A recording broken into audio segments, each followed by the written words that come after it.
And we're live. Hello, guys. Sorry for the long absence.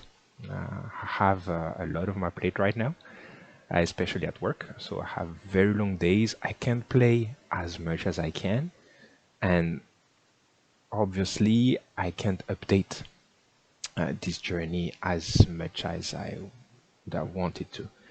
But everything's going quite well.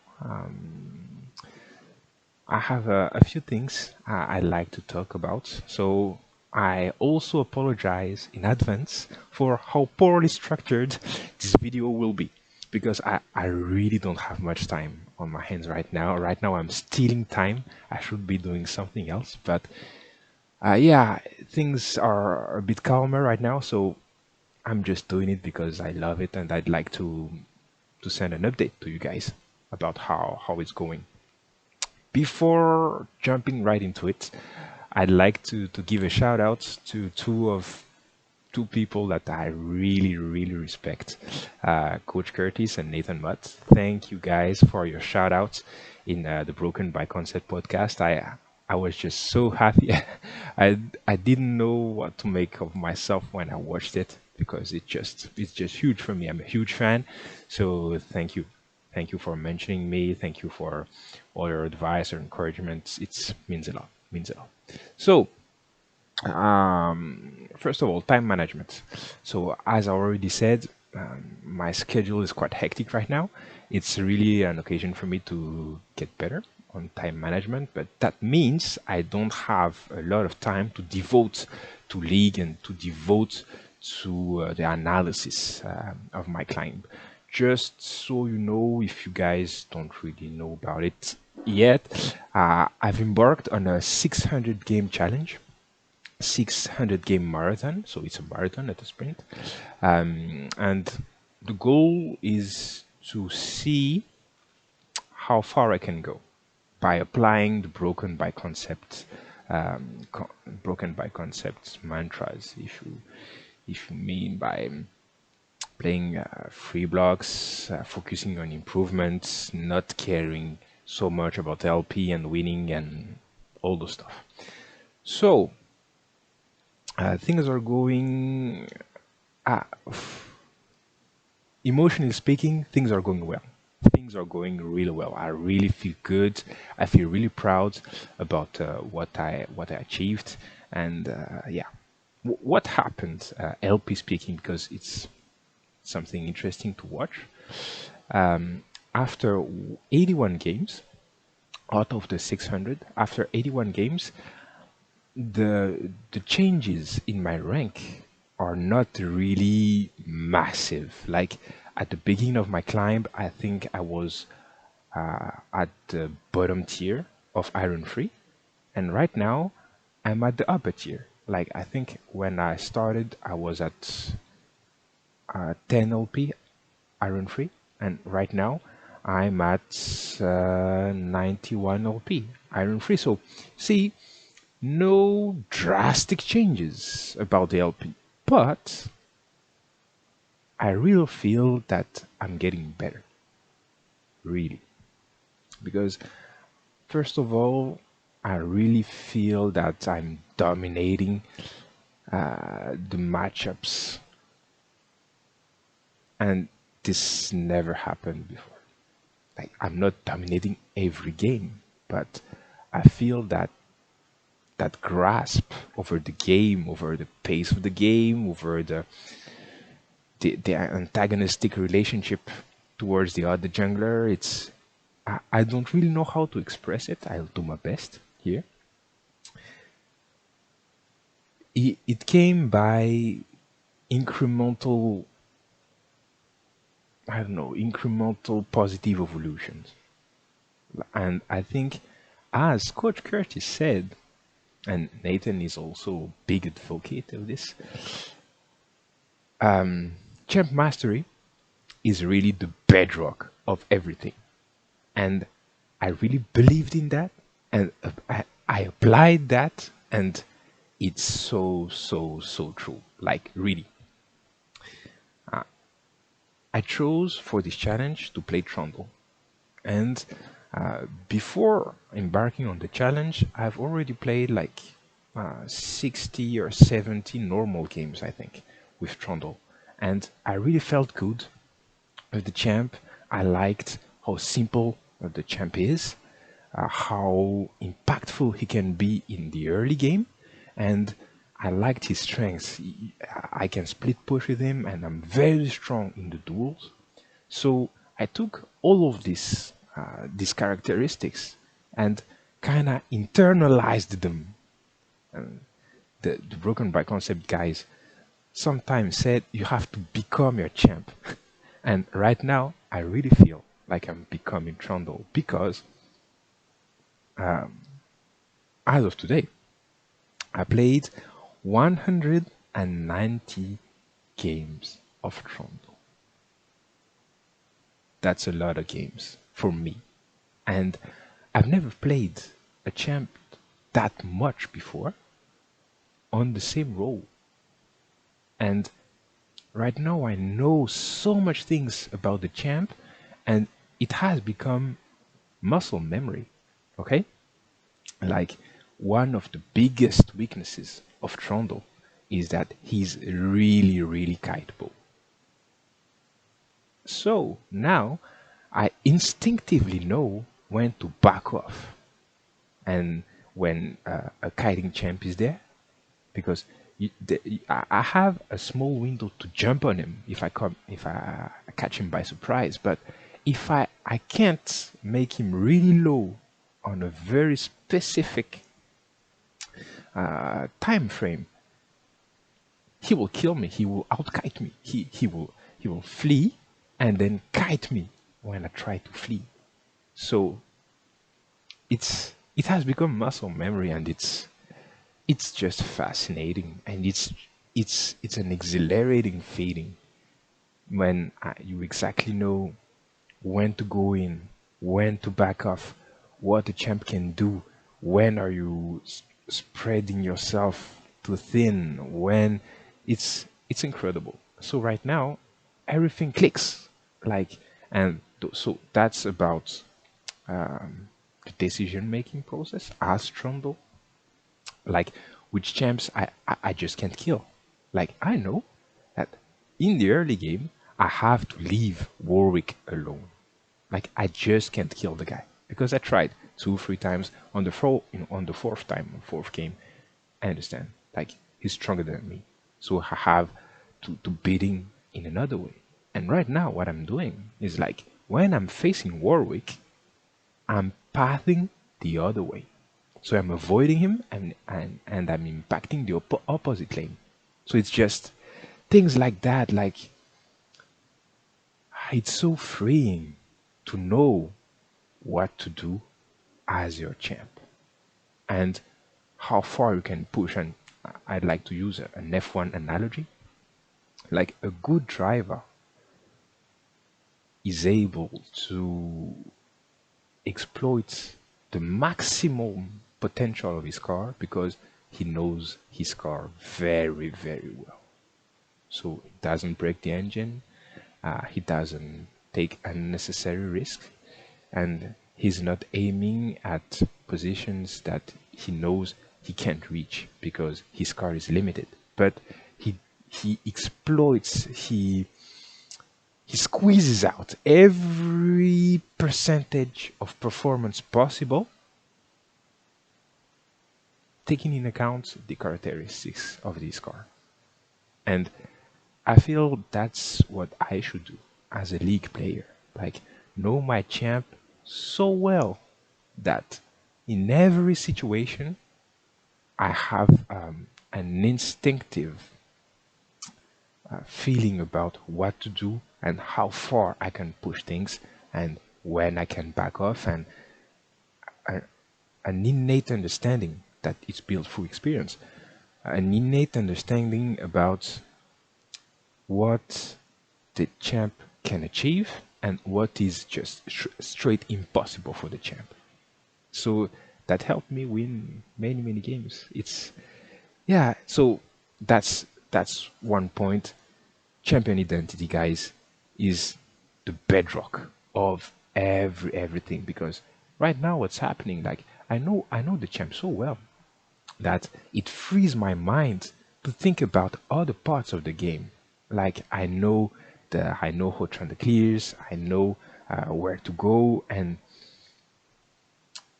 on the last game I played yesterday, I was facing Nidalee in low elo, and because I was piloting Trundle was so natural to me, I was able to form a strategy in my head. Like, okay, Nidalee, low elo champ, not a low elo champ, sorry. So very difficult champ to play. So I will take advantage of that because I know it's very hard to farm correctly with Nidalee. And I also know that as Trundle, I'm stronger than Nidalee in the early game. What I did the late invade. A thing that I don't really do, but I was able to focus on that part because I was so confident on my ability to play with Trundle. So I late invaded, I stole a lot of camps, and just out farmed her like easily. And that's how I took advantage, and we won the game. We won the game and have a big CS lead over Nidalee because of that. So yeah, champ mastery, guys. Mastering your champ identity, playing, being as one with your champ is just as they said. There's no better way to say it. It's the bedrock of everything.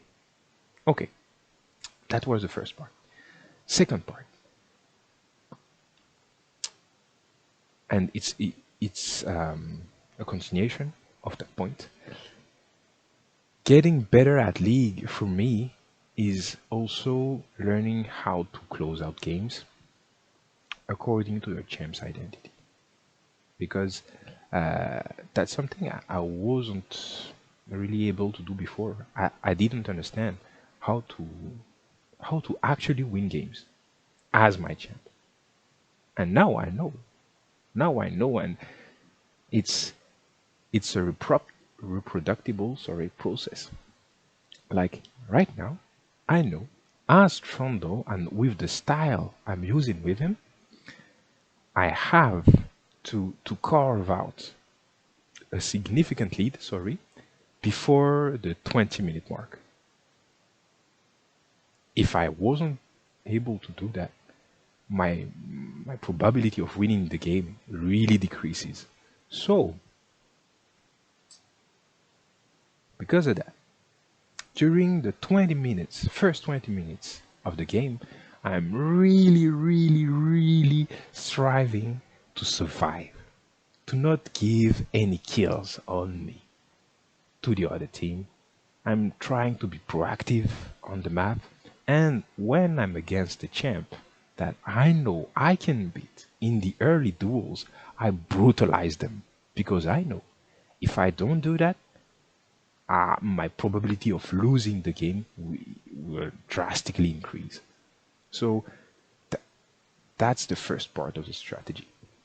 Second part, once I've carved out this big lead, and carving out this lead a lot of times means taking two heralds and pushing the heralds against the towers and taking a part of the map as big as I can.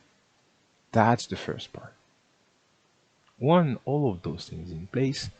Second part is quite simple, is try to convince my team to do an early Baron. Because we have uh, so much dominance over the map. We're starving off our opponents. I'm taking all the, the jungle camps in the other side of the map, convince them to take Baron, and then we end. It seems easy, but it's not. The plan is simple. Like, take the advantage in the early game, take an early Baron, finish the game. It's simple, but it's not easy because things are changing all the time. different team comps, different situations, different players. So the the trick for me is to implement that as thoroughly and regularly as possible while taking into account all the other variables in the game. And it's not a cookie cutter formula because I have to adapt that all the time. And the best analogy I could find is the analogy of the a tightrope walker. You know, uh, if you have experience as a tightrope walker, you know how to get to the other side.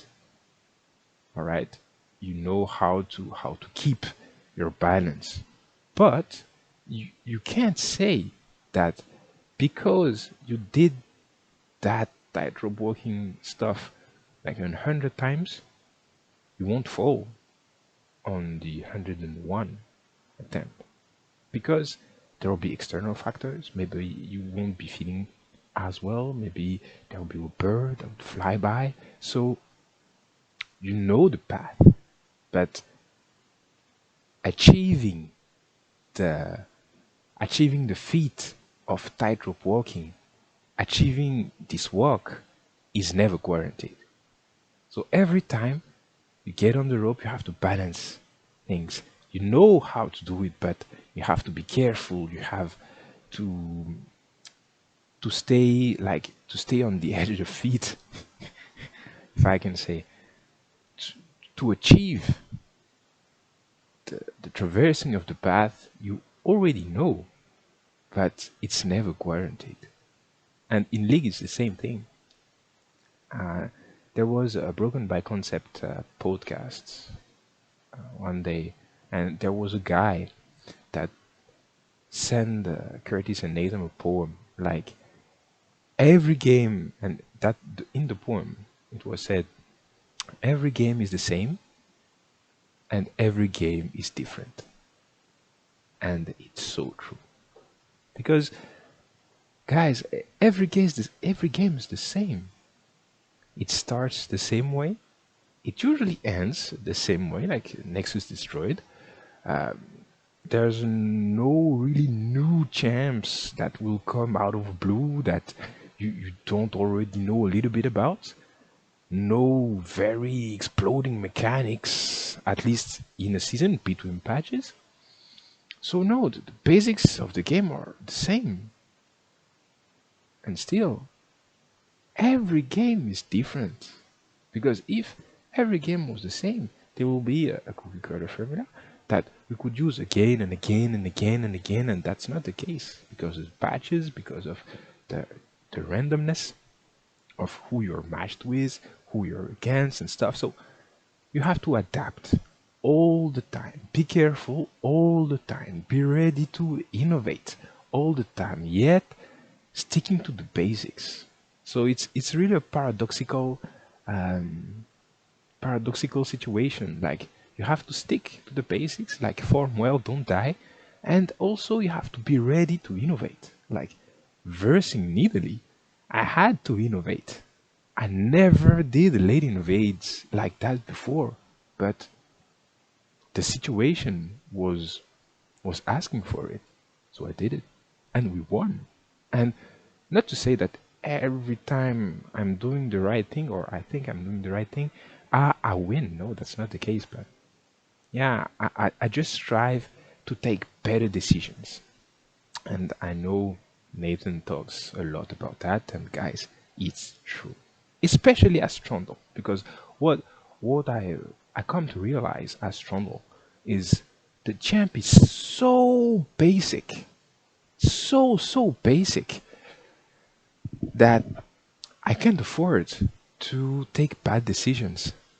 I just can't because I can't um, out mechanic my way out of a bad situation. Like if I take a bad decision with Trundle, like if I get into a skirmish that I can't win, I die.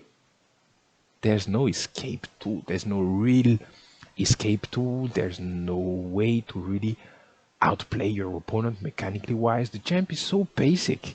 Like, my only way of hurting my opponents is by clobbering them. That's all. I don't have really real damaging spells. I don't have cap closes. I can't, how can I say this? I can't get invisible. So, yeah, I don't have no choice. I have to take really good quality decisions. And just one example of that is Trundle helped me to learn when to take objectives. And it's a really basic thing because, yeah, it seems the bread and butter of jungling, taking objectives, but I'm a new jungler, so I didn't understand that when I don't have prio, I can't take the objective. And by analyzing my games, by focusing on my decision making process, I realized that okay, I'm tying too much here. And I can't like play my way out of bad decisions to take objectives because I just got caught and killed. And I don't know how it goes with other champs, but I believe that other champs are kind of more forgiving. For example, champs with stealth, you can afford like to be caught doing an objective you shouldn't be doing, and then escape out of it. Like Kane, for example, can do that. But with Trundle, no chance. If I'm stuck in the pit, two guys are coming in, I die. So yeah, it's a game of taking better quality decisions. And I'm quoting the guys, Curtis and Nathan, on this. It's true. It's just true. So to sum it up, things are going well. I'm making progress. It's not really visible on the LP, but uh, there's been a small evolution from the bottom tier of Iron Free to the higher tier, but it's not something like wow amazing or stuff. But I really feel that I'm getting better. I'm getting better because I built a really good understanding of the champ, like how to playing, which items to buy, when, his limits, his strength. So I think on that part I'm quite good right now. I'm getting better at surviving, so not dying, and farming. And right now I'm learning to close out games really efficiently at my level. So I'm not getting too ahead of myself. I know it's still iron, right? But yeah, I'm learning how it works and how to do it again and again and again and again. And specific point that I haven't talked about, tempo. Tempo is an incredible thing. Like pushing the tempo as Trundle is so incredible. And right now I'm learning that. I'm seeing that. Like I can give up a little bit of farm to push the tempo up to make the opponent react to my plays. Like, okay, I won't clear my camps now. I'll take this tower, so that will push even more pressure on the opponents, so that after that I can take dragon, and that will put even more pressure, and so on and so forth. And that's an incredible thing. I'm learning it right now, and it's it just feels amazing. So that's it. I really feel that I'm making progress, and a, a little measure of that progress. Like for the first time, I think, of all my league playing years, I've been playing since season 20. Yeah, for the first time, I have a positive win rate on the entire split. Like right now, I'm like 51%. And of course, it's not something that should be taken as an absolute measure on how well I'm doing, but it means something. Like, for the first time, I'm winning more games than I'm losing. It's crazy, right? Yeah, maybe tomorrow it will change, but I feel that I have achieved something and I'm on the right path. So, what does the future hold? Okay, so now I'm 80 games in approximately out of the 600. All right, I still have 520 games to play. That's a lot of games still, and I'm happy. For now, I think I'll just keep just just playing because I have too much stuff to do. I won't be able to focus as I want on League. I won't be able to play as regularly as I want because right now I still, for the major part of my playing experience, I still play free blocks, 3 or 4 blocks, but I can't play regularly. Like on certain weeks, sorry, on certain weeks I can play like 4 times, so 4 free blocks. On other weeks I just play 1 block, but it is what it is.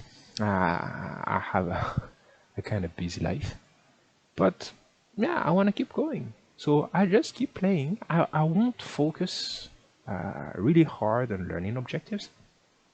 I'm just curious right now to know, to see how far I can climb. How far I can climb with my current skill. And then, one day or another, I'll reach a plateau. I'll feel like, okay, I'm plateauing right now. And I think that will be the time when I'll go back to focus on more specific learning objectives again. And yeah, I think that's what I'm gonna be doing. But yeah, thank you very much. Thank you for following this journey, and accepting the limitations of my situation. Like I can upload a video every week. For now, I just can't do it. But I'll do my best. I'll do my best to keep sending you updates when I can on how it's going and what learnings I'm internalizing to share it with you guys, so that maybe my example, this fun challenge will benefit you guys in some way, shape, or form. Okay, thank you very much for listening. 28 minutes already. Wish you the best on the Rift. See ya.